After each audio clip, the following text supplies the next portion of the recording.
Blog Talk Radio. It's time for another great episode of the Stop Doing Nothing Show, the show for high achievers. Now, here's your host, Patrick Allman. Good afternoon, everybody, and welcome to another episode of the weekly Stop Doing Nothing radio show, the show for high achievers. I am your host, Patrick Allman, and I'd like to welcome you first-time listeners as well as your repeat listeners. This is a show that we have weekly where I talk about some of the concepts that I teach as part of the Stop Doing Nothing philosophy, and I would encourage you that if you want to know more about Stop Doing Nothing, if you head over to the website at stopdoingnothing.com or to our Facebook fan page. For those of you that are listening live at Blog Talk Radio, I would encourage you to hop into the chat room. There's a chat room there at the bottom of the website where you can basically interact with me live and shoot me your questions during the show. And for those of you that want to call and participate, the number is 424-222-5282. We are on episode 8 of our podcast this time, and what I want to talk to you about this time at the Stop Doing Nothing show is what to do when you can't focus in life. It is not uncommon for me to sit down with a fellow business owner or a friend or just someone who says, Patrick, I see you're doing well. How do you get to where you are? How do you get to focus? And it's not uncommon for the conversation to go along the lines of, I'll share what I'm doing, and then I hear from that person and what they want to do and how they want to run their life.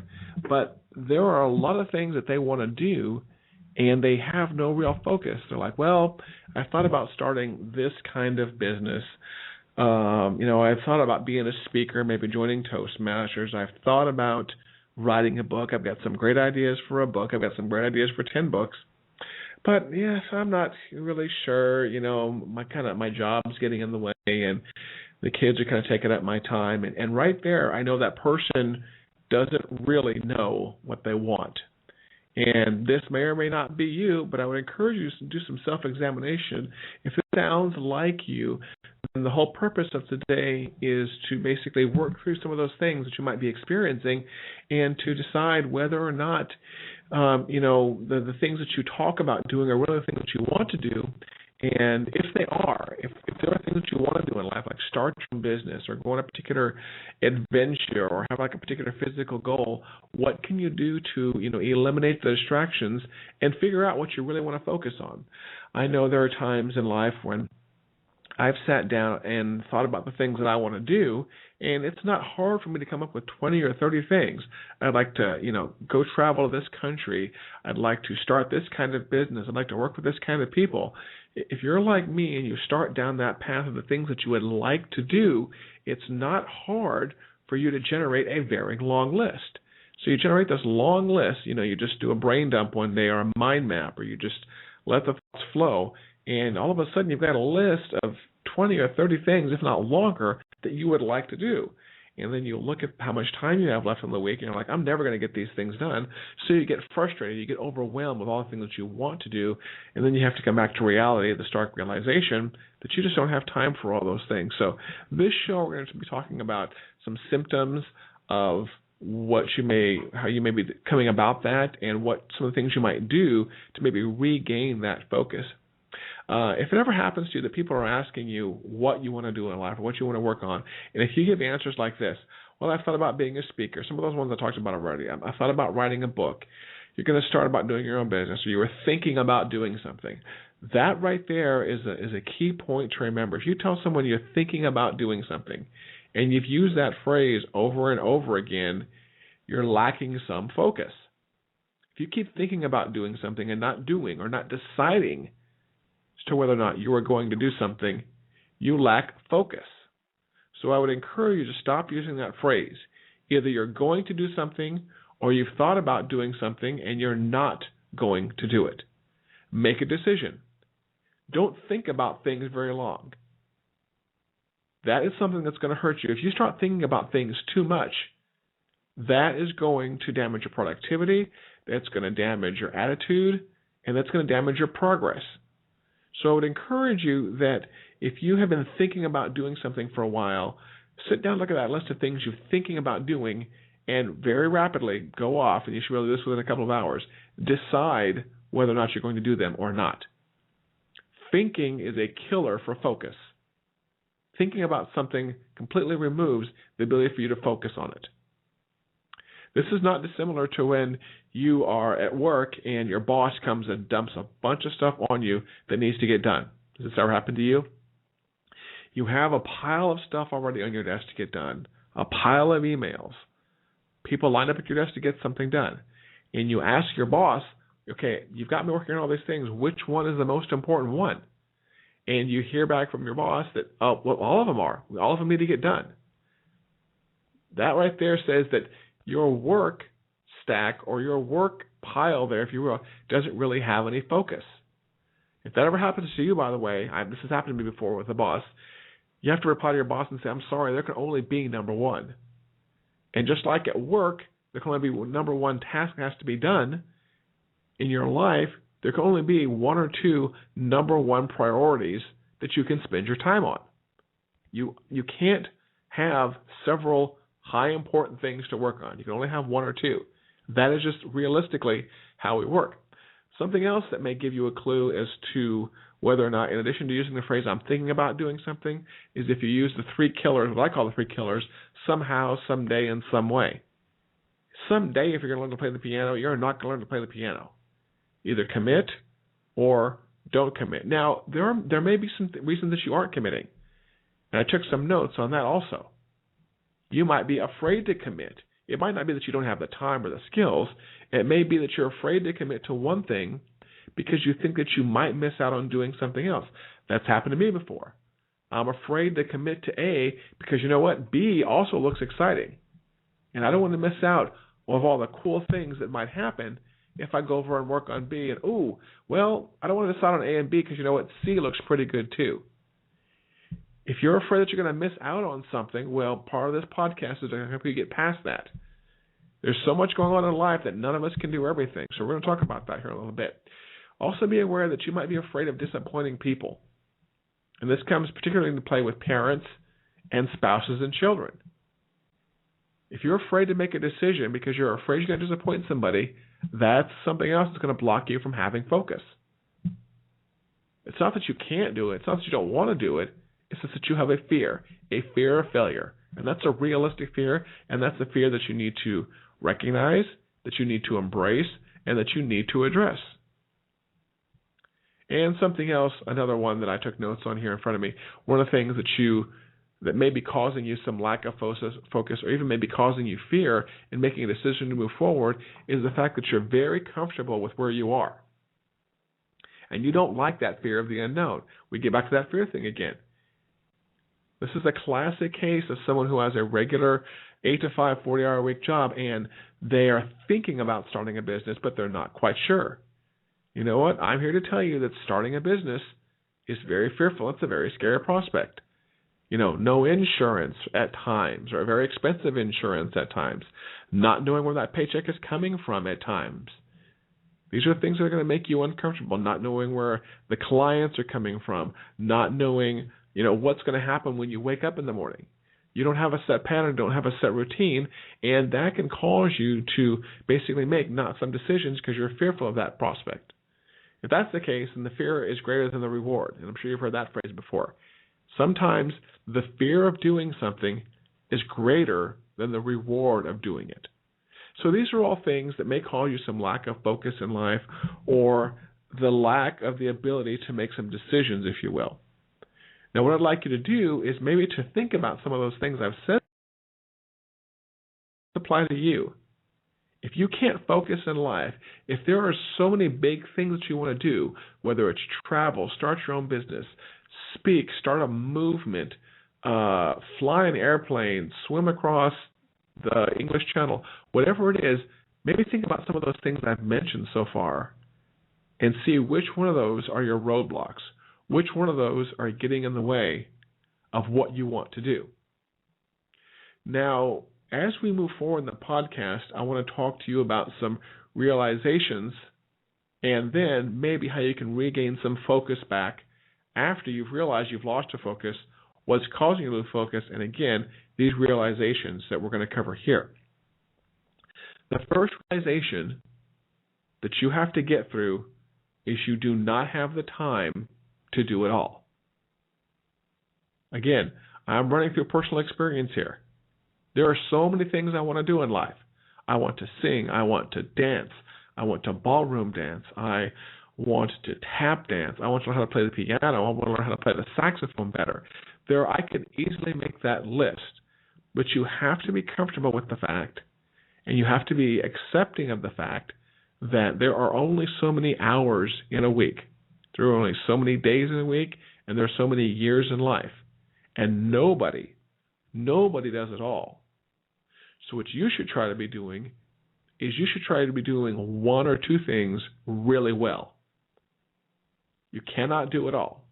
I know that's disappointing to hear, but you hear about some people that have it all, some people that are, stars in multiple places, or they've made 10 multi-million-dollar businesses. I guarantee you they're not doing it on their own. So you have limits as to what you do. Don't forget that you also have limits physically. If you are someone who may be a little bit older in age, there may be certain things physically that you're not able to do. Maybe you have health issues, and those health issues are going to get in the way. You might also be someone who's a little bit too young to do certain things physically. My whole point is I want you to think about these things and be comfortable with accepting them. You can be in denial. Denial is not just a river in Egypt, like they say. You can be in denial when you think, you know what, I can probably do it all. Maybe next year or next month I can handle it all. Or you may just not have the physical ability, but you keep thinking, I might get that physical ability someday. No. Let me tell you that life gets a lot more comfortable once you learn to accept the things that you cannot do. Your stress level goes down, and you become a happier person once you accept those things in life. So think about that. What can you come to grips with and be happy with, understanding that you can't do? And that's the important part. You have to be able to come to grips with and be comfortable and smile about even the things that you cannot do. Now, I want you to maybe cover that a few times. If you're going to focus, and if you're going to be good at anything, you have to push aside all the things that you cannot do and be happy with it. Because you know what? You're going to focus on one or two things and do them very well. Okay, how to regain your focus in life. Now that we've talked about some of the things that you might be fearful of and some of the realizations that you should probably be going through as you attempt to regain your focus, I want you to go through some exercises to possibly help you regain your focus. If you've listened to any of my other podcasts, or you've read any of my blog posts, or you've read any of the updates on Facebook, you'll know that a big part of life is time management and energy management. So what I want you to do as an exercise, you can do it right now, or you can do it after the podcast, is to realistically take a look at how much energy and time you have to manage. Since energy is a hard thing to measure and understand, I'm going to focus on the time management piece. And like I said, there's a previous podcast where I talked all about time management. If there's only a limited number of things you can do in life, take out a calendar sometime and block off all the things that you know you're required to do. You know that you are required to sleep so many hours a night. If you don't get a certain number of hours of sleep, you know that you will not function. So for me, for example, I usually shoot to get to bed by 10 o'clock at night. It doesn't always happen, but that's the things that I like to shoot for, and maybe get up by 5 or 5:30 in the morning. So right there, out of a 24-hour day, you can eliminate 7.5 hours that I completely gone out of my week. So multiply that times how many days a week? 749. So out of a full week, 49 of my hours are instantly shot. Then there are a certain number of hours that I have committed to, getting things done around the house, laundry, maintenance, volunteering, client work. I've gotten to a pretty good habit of marking off all the things in my calendar on a recurring basis that have to get done in order for me to grow my business. And what that does is that realistically lets me see the available time gaps that I have in my week and how I can start fitting my dreams and my goals into those into those time gaps. So, for example, for me, it's very easy, and I use what do I use? I use Google Calendar is what I use. I'm a big fan of all the Google products, and it's very easy for me to look at my Google Calendar now and look at the available time slots that are there. And I would encourage you, as part of your time management, to start putting recurring appointments on your calendar, because that'll show you in the future days, future weeks, how things are blocked off. For example, I have my bedtime marked off as a recurring appointment. I have my wake-up time. I have my lunch time. I have all these things marked off so I can very specifically see what time I have available. And what that does is that lets you take the goals and the other things you want to do in life and start dropping those in those certain slots. If you want to learn how to play the piano, and you've marked off all the time in your week that you have to get things done, you may realize, well, goodness gracious, I only have 2 real available hours in the week for me to focus on playing the piano. Is that a realistic amount dedicated to that goal? I don't know. Depends on how good you pick up the piano. What I've done is, for my business, for example, is I've marked off certain chunks of time for marketing, certain chunks of time for content production, certain chunks of time that I just spend communicating with clients or doing marketing.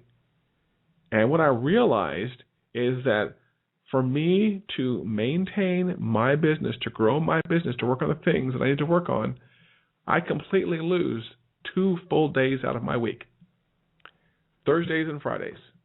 So if you ever want to get a hold of Patrick, you want to set up an appointment with Patrick, I can promise you that Thursdays and Fridays are horrible. Why? Because I have those times blocked off.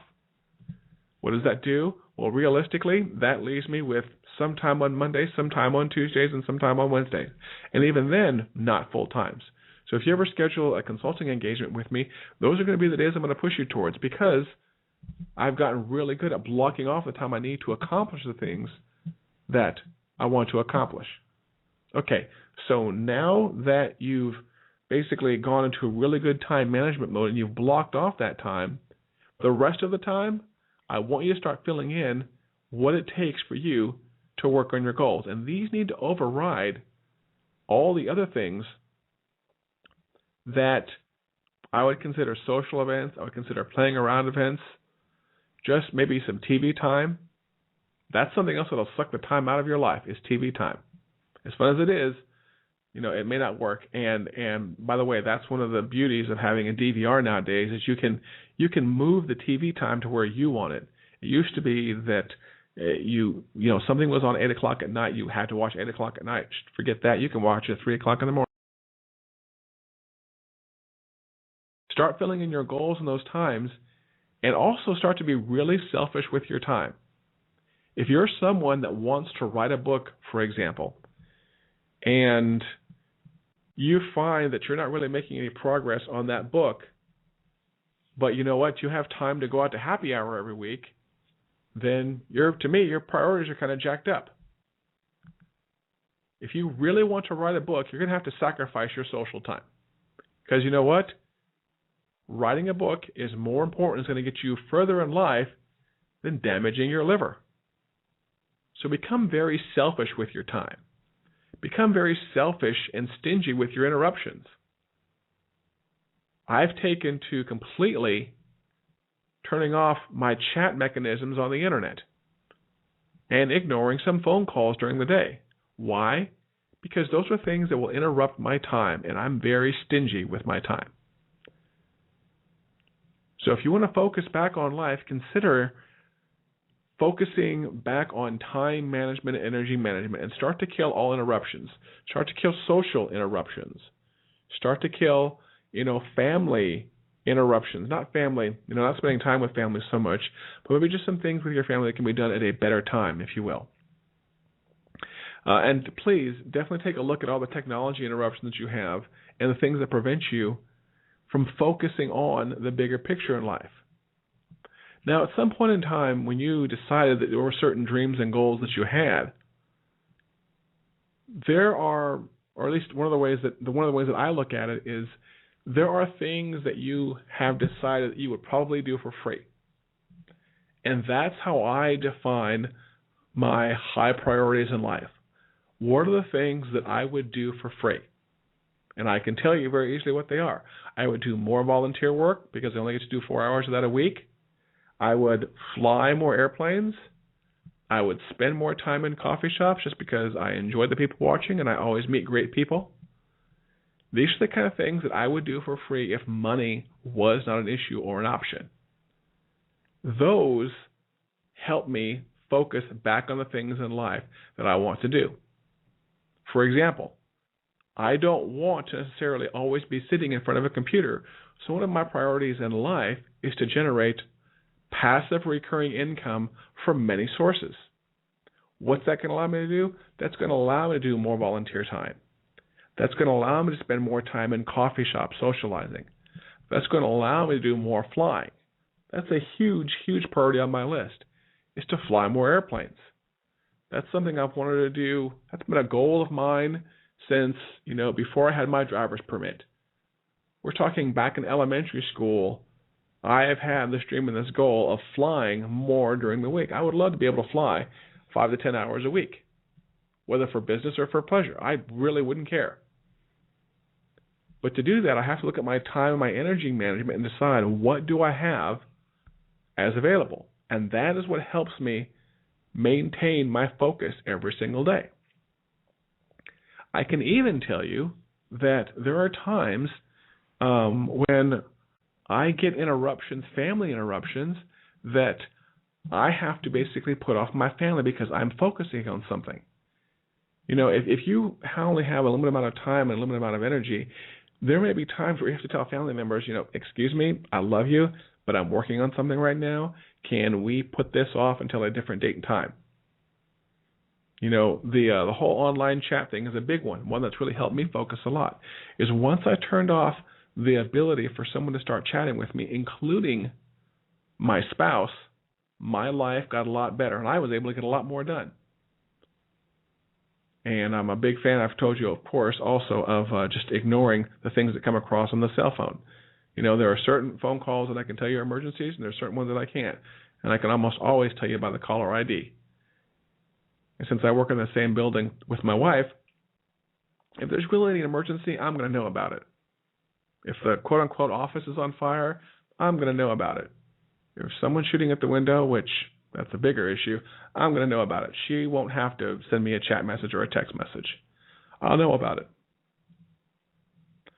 So I hope some of the tips I've talked about today have been helpful about what to do maybe when you lose some focus. I always like to go back to the perfect day, the ideal day, and that's another concept I talk about a lot in Stop Doing Nothing, is what are the components of your ideal day from the moment the alarm goes off into the moment that you crawl back into bed. What do you want to fill your day with? It can't be a lot. You can't build a list of 20 or 30 things and decide, in my week or in my month, I'm going to work on these 20 or 30 things, and that will create the perfect day for me.